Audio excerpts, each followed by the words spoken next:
Bismillah. Kita kali ini akan membahas tentang biomekanika, di mana bahasan kita akan kita bagi menjadi 3 topik utama. Malam ini kita akan membahas yang pertama, yaitu biomekanika. Kemudian untuk pertemuan selanjutnya adalah manual handling atau penanganan material secara manual. Dan yang ketiga adalah gangguan otot rangka. Adapun tujuan pembelajarannya diharapkan nanti Anda dapat memahami konsep dasar biomekanika, mengapa kita menggunakan konsep biomekanika sebagai bagian dari analisis suatu sistem kerja, kemudian memahami konsep manual handling, di mana konsep ini juga sudah saya minta Anda untuk mengerjakan tugas yang kedua, melihat video. Sudah dibaca, maksudnya sudah dilihat atau paling tidak Anda sudah paham ya ada tugas itu? Sudah dilihat, Bu. Sudah dilihat ya, paling tidak sudah paham walaupun mengumpulkannya masih sekitar minggu depan atau 10 hari lagi. Nah, dari paling tidak kalaupun nanti saya tidak bisa memberikan karena keterbatasan waktu, Anda sudah punya bayangan maksudnya manual handling itu seperti apa. Oke. Melalui video tersebut. Nanti tinggal saya menambahkan materinya secara terpisah. Lalu yang ketiga, Anda bisa menentukan beban kerja manual sesuai rekomendasi. Nah, jadi berapa berat yang direkomendasikan yang dapat kita pindahkan atau kita pindahkan sesuai rekomendasi berapa. Nah, itu nanti berdasarkan rekomendasinya siapa, itu bisa berbeda-beda. Lalu yang keempat, memahami konsep gangguan otot rangka atau Work Musculoskeletal Disorder, WMSD, faktor-faktor resikonya. Nanti ini saya tahu kalau Anda semester lalu sudah dapat. Betul tidak? Iya, Bu. Nah, yang nomor 5 ya, jadi bisa melakukan identifikasi dan penilaian WMSD menggunakan beberapa tools seperti Rula, Reba, OWASP, dan sebenarnya toolsnya juga banyak, tidak hanya terbatas ini. Jadi nanti mungkin akan saya, untuk toolsnya tidak saya perkenalkan, hanya sekilas saja, tetapi lebih ke konsep apa yang menyebabkan gangguan otot rangka seperti apa. Lalu yang keenam, melakukan perancangan sistem kerja berdasarkan prinsip biomekanika.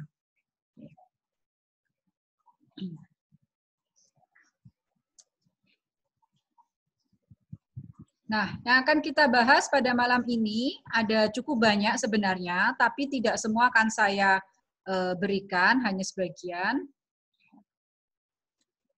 Jadi, mengapa kita perlu belajar tentang biomekanika? Yang jelas pertama adalah pada prevalensi atau angka kejadian akibat gangguan otot rangka. Ya.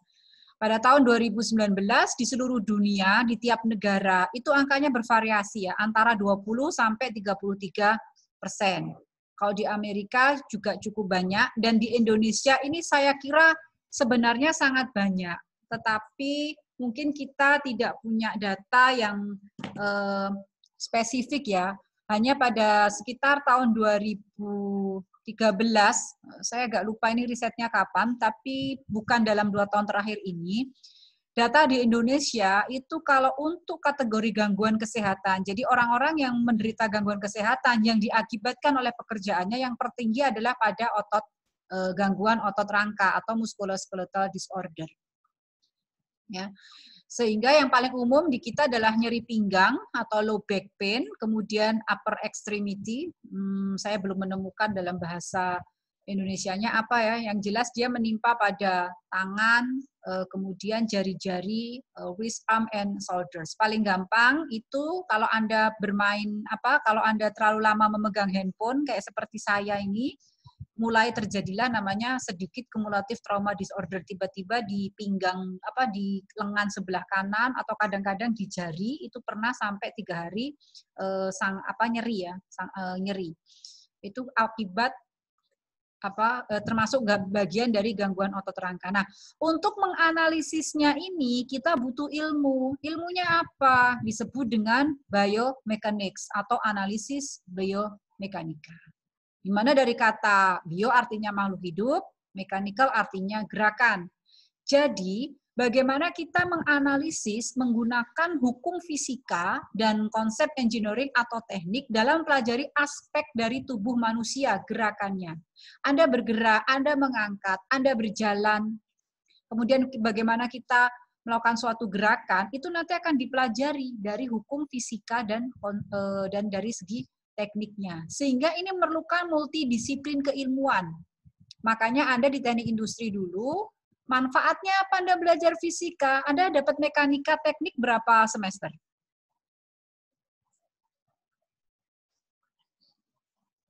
Tidak ada yang menjawab?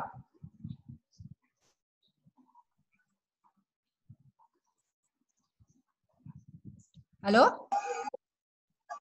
Bentar, Bu, lupa. Semester 4 kali, Bu. Loh enggak, dapat berapa semester Anda mekanika teknik, elemen mesin? 1 semester, Bu. 1 semester, Bu. Itu dapatnya mekanika teknik saja atau sudah? Bukannya Pak Isan Jadi begini, zaman saya kuliah dulu itu mekanika teknik ada, elemen mesin ada, termodinamika juga ada. Jadi kita ambil kuliahnya di mesin. Memang karena teknik industri kan akarnya dari teknik mesin pertamanya ya. Nah, teknik mesin yang disusupi dengan ilmu sosial. Ya, sehingga kegunaannya apa? Belajar fisika waktu itu, terutama mekanika. Ada fisika dasar juga ya, fisika dasar, kemudian mekanika dan elemen mesin. Kegunaannya ya ini salah satu implementasinya dia akan kepake di ergonomi, di apa? Di biomekanika terutamanya. Jadi kita tuh memandang tubuh manusia ketika kita merancang sistem kerja dengan pendekatan biomekanika, kita pandang tubuh manusia itu sebagai suatu sistem yang terdiri dari elemen-elemen yang saling berkait dan terhubung satu sama lain melalui sendi-sendi dan jaringan otot yang ada. Lalu nanti kita analisis secara fisika bagaimana, secara teknik bagaimana. Jadi kalau ada mahasiswa yang di sini yang menyukai fisika, ada nggak yang menyukai fisika, matematika dan sebagainya, ini sangat challenge, sangat bagus. Nanti Anda tugas akhirnya atau kerja prakteknya mungkin akan menganalisis dari aspek biomekanikanya. Seperti itu. Jadi biomekanika ini itu kita membutuhkan kinesiologi, ilmu tentang gerak ya, kemudian anatomi tubuh manusia, kemudian kita juga butuh secara mekanis tubuh manusia bagaimana pergerakannya, kemudian antropometri, ini sudah kita bahas di pertemuan sebelumnya, kemudian instrumentation-nya, jadi penggunaan alat atau instrumen yang digunakannya. Dan dibagi menjadi dua, biomekanika menjadi biomekanika umum dan biomekanika kerja. Nah, kita ada di sini. Nah, kita nanti ada di sini sebenarnya kepakainya di sini, tapi tetap kita juga perlu memahami sebenarnya biostatics dan biodynamics-nya seperti apa. Saya kan hanya berikan sekilas karena ini konten biologinya atau konten kedokterannya cukup strong ya, mungkin kita nggak terlalu berminat di situ, tidak terlalu bermain di situ, tapi aplikasinya nanti di sini. Anda bisa perancangan tempat kerja, perancangan alat itu terutama, kemudian manual material handling, kemudian juga, ini screening assignment ya, jadi penempatan orang untuk men-screening. Nah, nanti Anda bisa ngetes kalau orang untuk tubuh dengan kekuatan atau fitness sekian, dia cocoknya melakukan pekerjaan apa dan sebagainya. Nah, lalu untuk perancangan kerja dan redesign, nanti bisa dan sebagainya. Nah, ini biomekanika umum. Kalau biostatics itu menganalisis posisinya diam, kemudian biodynamics, nah itu gambaran gerakan tubuh itu kalau dia tanpa mempertimbangkan gaya yang terjadi termasuk kinematik, kalau disebabkan gaya yang bekerja dalam tubuh disebut kinetis. Ini tidak akan saya tanyakan di ujian, tapi Anda perlu pahami. Jadi kalau biostatik itu dalam keadaan diam tadi sebentar. Menganalisinya dalam posisi diam atau bergerak pada garis lurus dengan kecepatan yang uniform. Kalau biodinamik, nah begini analisisnya ya. Jadi pada saat dia berjalan, kemudian kita analisis gerakannya. Nah, kita kembali ke yang akan kita pelajari itu biomekanika kerja. Apa biomekanika kerja? Mempelajari interaksi antara pekerja dengan mesin, material, peralatan, lingkungan kerja untuk meminimalisir resiko cedera atau keluhan pada sistem rangka otot agar produktivitas kerja dapat meningkat. Di sini jelas ya. Jadi tujuannya Anda sebagai ergonomis atau sebagai industrial engineer itu nanti itu tadi. Jadi bagaimana interaksinya dengan peralatan dan lain-lain supaya meminimalisir resiko cedera. Selalu concern-nya pada safety. Nah, aplikasi biomekanika ini secara umum ya, tidak hanya kerja. Yang pertama adalah manual handling, jelas ya. Anda perhatikan postur di sini. Nah, postur seperti ini akan menimbulkan cedera. Postur ini relatif aman. Tapi tetap Anda harus tahu seberapa amannya. Kalau untuk berat berapa? Nah, aman kalau dosnya mungkin 2 kilo. Tapi kalau 10 kilo, apakah posisi ini juga aman? Kalau dia dikerjakan sehari 5 kali, masih safe nggak? Atau kalau ternyata dia dikerjakan 1 jam 5 kali, nah, itu safe atau tidak? Dan sebagainya. Nah, ini aplikasinya itu salah satunya di situ. Nah, kemudian aplikasi kedua yang paling banyak sekali digunakan adalah dalam sport atau dalam olahraga. Ini orang lagi ngapain ini? Yang gambar skeleton ini. Menurut Anda dia melakukan olahraga apa? Lempar Balet. Hah? Enggak, iku lho tongkat iku lho, Rek. Ya, dia tuh tolak peluru. Lempar lembing. Lempar lembing bisa, tolak peluru bisa. Saya nggak terlalu paham, prinsipnya ini adalah otot ya. Jadi dalam sport ini sangat aplikasi biomekanika dalam olahraga itu sangat luar biasa karena kalau Anda menekuni jadi apalagi yang dia punya concern sebagai ingin menjadi elite atlet level olimpiade. Itu gerakannya dia pasti akan dianalisis secara biomekanika. Paling tidak akan ada banyak sekali percobaan terkait itu untuk menentukan kalau saya menggunakan melempar dalam posisi ini kira-kira nanti jangkauannya berapa. Ini kan dihitung secara fisika, tidak kira-kira. Kalau lari, Anda lihat sudutnya ini. Kenapa dia kepalanya menunduk? Kenapa tangannya di sana? Mbok pikir itu apa? Kebetulan saja? Tidak. Itu semua ada hitungannya kalau dalam level kompetisi yang elit, misalkan SEA Games, Asian Games, dan sebagainya. Tapi kalau cuma pertandingan antar kampung, ya mungkin nggak perlu seperti itu ya. Tapi ini semua ada analisisnya, sudut-sudutnya mana yang akan menimbulkan dorongan terbesar dan sebagainya.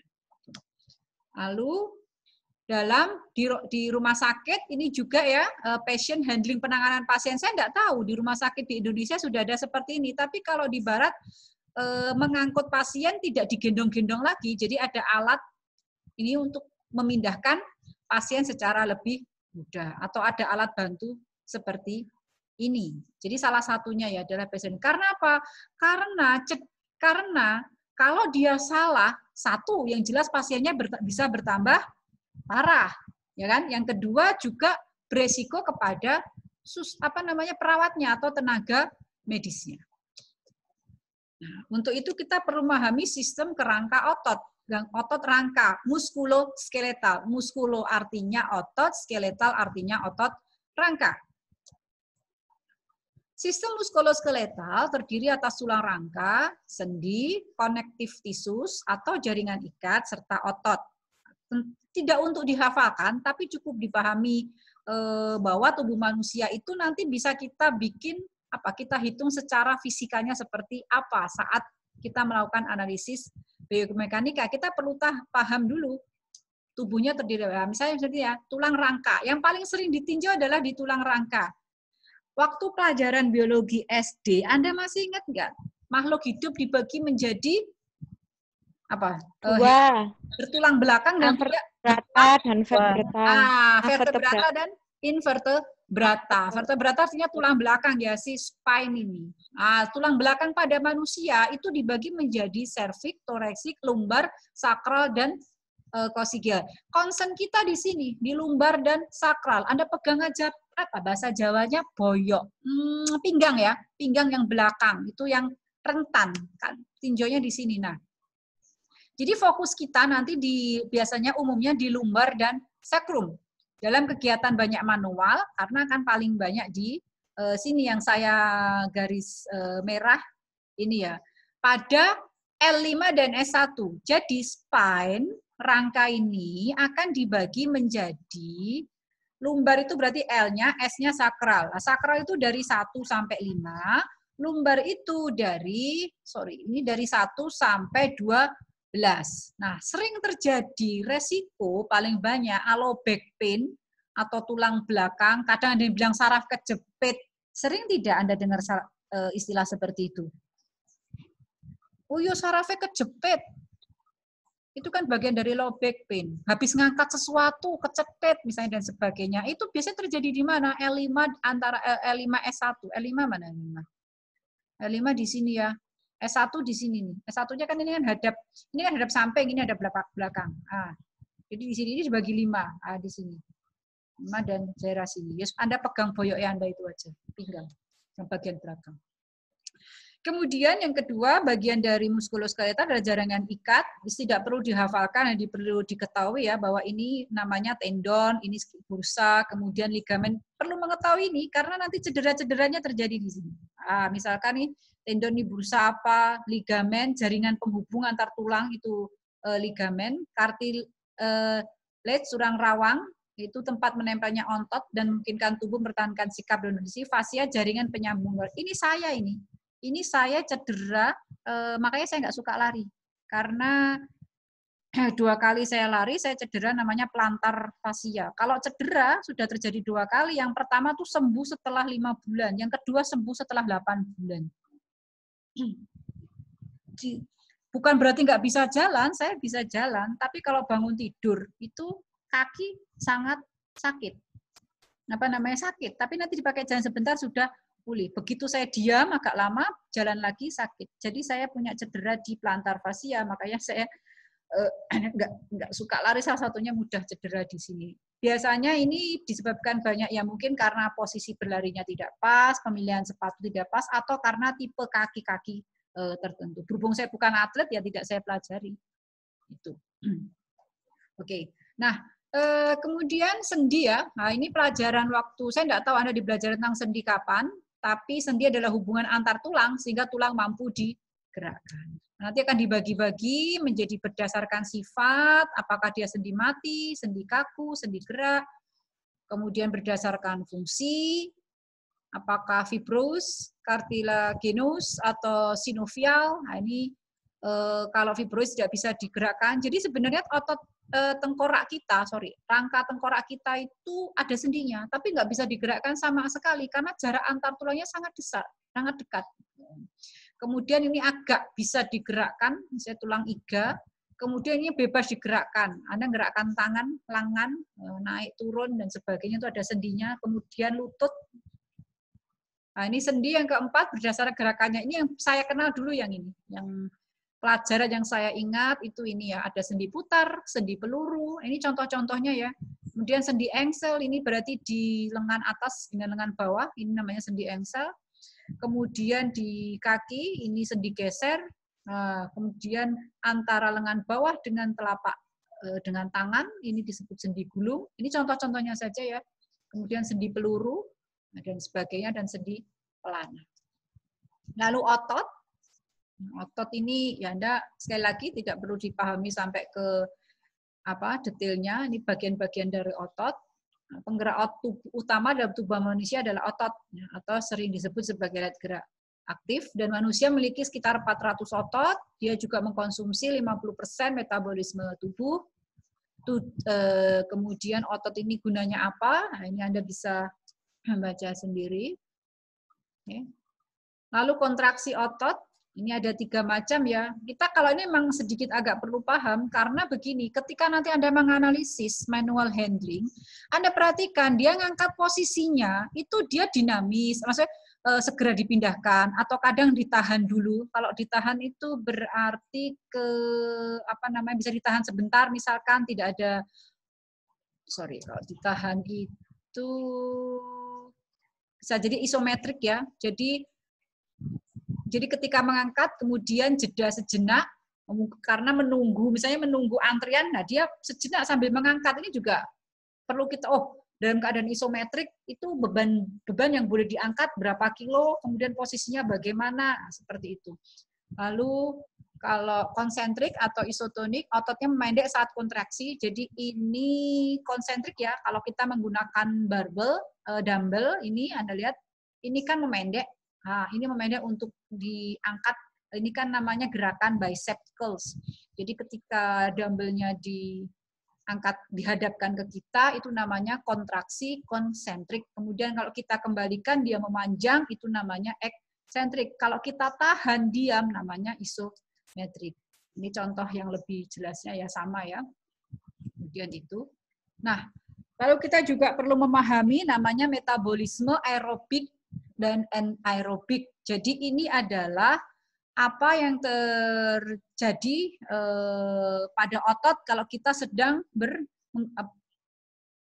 metabolisme yang kita gunakan aerobik atau anaerobik. Kalau aerobik itu menggunakan oksigen, jadi sumber energinya kita menggunakan oksigen dan melibatkan hampir semua otot tubuh dengan intensitas moderat. Jadi Anda berjalan, jogging ringan, bersepeda, berenang yang tidak berkompetisi atau itu kita berarti lagi menggunakan metabolisme aerobik. Kalau dikaitkan dengan olahraga itu berarti Anda minimal sehari itu 30 menit melakukan aktivitas aerobik minimal ya. Kemudian kalau anaerobik karena membutuhkan energi yang cepat dalam jangka singkat, maka oksigen nggak sempat masuk. Anda ingat lagi pertemuan kita 2 minggu lalu, ya sekitar 2 minggu lalu yang tentang fisiologi. Waktu itu kan dikatakan kalau ada depth oksigen kan, jadi kalau Anda lihat itu ada kita hutang oksigen karena melakukan pekerjaan yang sangat kuat dalam jangka waktu mendadak tinggi ya, tapi singkat. Nah, itu anaerobik. Tapi kita akan menggunakan glikogen, gula dalam otot, sebagai bahan bakar. Karena nggak sempat, ambil oksigennya nggak sempat. Lalu hasil pembakarannya, tapi akibatnya apa? Akibatnya karena kita menggunakan itu mudah cepat lelah. Nah, menyebabkan kram pada otot dan pelan-pelan. Contohnya, Anda tiba-tiba yaitu lari dikejar anjing, misalnya larinya ngebut, sprint. Nah, itu pakai anaerobik metabolismenya. Atau orang-orang yang berolahraga dalam jangka pendek namun singkat, lari 100 meter, jelas itu anaerobik. Sepeda sprint dan sebagainya. Nah, mana yang buruk? Tidak ada, semua dibutuhkan oleh tubuh. Aerobik dibutuhkan, anaerobik juga dibutuhkan, tapi jangan banyak-banyak. Nah, seperti itu. Kenapa? Karena kalau kita mau membakar berat badan dan membentuk otot ya, kita perlu anaerobik. Sehingga kalau olahraga itu disarankan ya gabungan antara aerobik dan anaerobik. Kalau Anda tertarik mempelajari olahraga, ya bisa japri saya karena ini yang saya kerjakan. Sering saya kerjakan. Oke, analisis biomekanika pertama analisis statis, kedua analisis dinamis, kemudian kita menggunakan hukum Newton, kemudian dinamis juga menggunakan Newton tapi lebih kompleks, lalu menggunakan checklist, ini tidak saya ajarkan ya, Rula, Reba, OWASP, ROSA, dan Nordic Body Map. Jadi gini, jadi biomekanika itu tubuh manusia kan dibikin sebagai model fisika, Anda perhatikan di sini. Nah, ini kan kelihatan manusianya dibikin bulat, garis dan sebagainya supaya kita bisa menganalisis. Contohnya misalkan ini model 2D ya, 2D ya, 2 dimensi, ini 3 dimensi. Nah, ini hukum Newton. Saya akan skip aja. Pada ini kan contoh ini loh. Nah, dia membawa beban, lalu kita bisa menghitung tenaga yang dibutuhkan, gaya yang dibutuhkan berapa. Maka tadi perlu dibikin lengan, model 2D lengan. Nah, kita bisa bikin seperti kita garis. Yang diangkat berapa, gaya yang di tengah berapa newton, kemudian momennya berapa. Ditanyakan ini. Gaya yang di sini, gaya ini, kemudian FB ini dan momennya. Ini tidak akan saya uraikan lebih lanjut, Anda bisa baca sendiri. Tapi intinya Anda perlu tahu bahwa tubuh manusia bisa dibikin diagram bebas, kita gambar sebagai suatu model 2 dimensi ataupun 3 dimensi, lalu bisa kita pecahkan menurut hukum fisika. Nah, ini kegunaannya itu. Oke ya. Untuk asesmen postur Anda bisa lihat nanti, ini kan saya berikan, materinya belum saya berikan, nanti saya revisi, tadi banyak yang salah-salah ketik. Nanti Anda tinggal klik aja ya, Rula bagaimana, Reba, dan Pak Ririn kan juga sudah mengajarkan, tapi untuk Rosa belum ya, kecuali Farda, karena Farda KP-nya pakai ini, dia sudah punya. Kemudian OWAS nanti juga bisa. Ini bisa jadi bisa jadi Anda untuk TA nanti tugas akhir. Anda tinggal misalnya analisis postur orang bekerja di bengkel, Anda bisa gunakan Rula, Reba, OWAS, lalu Anda bandingkan nilai skornya seperti apa. Kalau subjektif, Anda tanya ke orang itu, Pak, keluhannya ada di mana? Di bagian mana? Ini ada, saya juga punya ini, kuesionernya. Silakan kalau mau digunakan, sangat bagus sekali nanti untuk tugas akhir, Anda bisa menggunakan Rula, Reba dibandingkan OWAS, plus dibandingkan dengan dari sisi pekerjanya sendiri, lalu nanti kita assess, kita bandingkan. Sudah jadi topik tugas akhir. Oke, Anda ini referensinya. Anda sudah siap ikut kuis?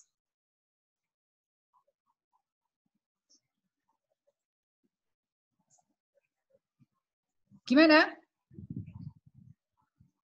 Kita kuis ya? Kok nggak ada suara ini? Nggih, Bu. Oke. Insyaallah, Bu. Gimana?